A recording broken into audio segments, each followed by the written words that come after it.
এই রহমান তিনি, যিনি তামাম সৃষ্টিকে সৃষ্টি করলেন, যিনি জান্নাত সৃষ্টি করলেন, জাহান্নাম সৃষ্টি করলেন, আসমান সৃষ্টি করলেন, জমিন সৃষ্টি করলেন, মানব সৃষ্টি করলেন, জিন সৃষ্টি করলেন, সব কিছু সৃষ্টি করলেন।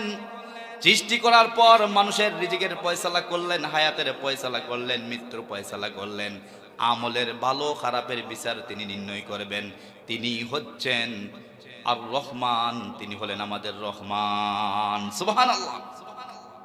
যিনি মানুষের প্রতি দয়া করেন, মায়া করেন, ইমানদারের প্রতি মায়া করেন, বেঈমানের প্রতি মায়া করেন, নাস্তিকের প্রতি মায়া করেন, মুমিনের প্রতিও মায়া করেন, খ্রিস্টানের প্রতি আল্লাহ দয়া করেন, নাসারার প্রতি দয়া করেন। এই পৃথিবীর জমিনে রহমান তিনি।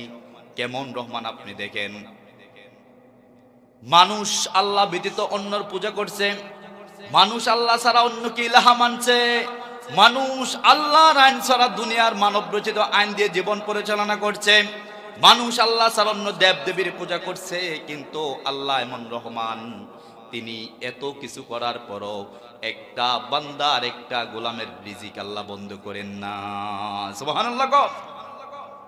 যিনি 5 ওয়াক্ত নামাজ পড়েন তাকে আল্লাহ রিজিক দেন, যিনি নামাজ পড়েন না বেঈমান তাকেও আল্লাহ রিজিক দেন, যিনি ঈমান আনেন তাকেও রিজিক দেন, তাকেও হায়াত দেন।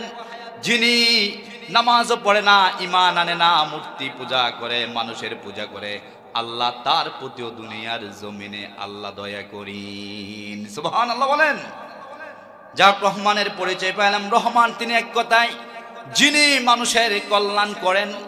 মুশরিক হোক আর মুসলমান হোক, সবার প্রতি আল্লাহ এই দুনিয়াতে সমানভাবে আল্লাহ তার দয়া বিলিয়ে দেন। তিনি কোনো কার্পণ্য করেন না।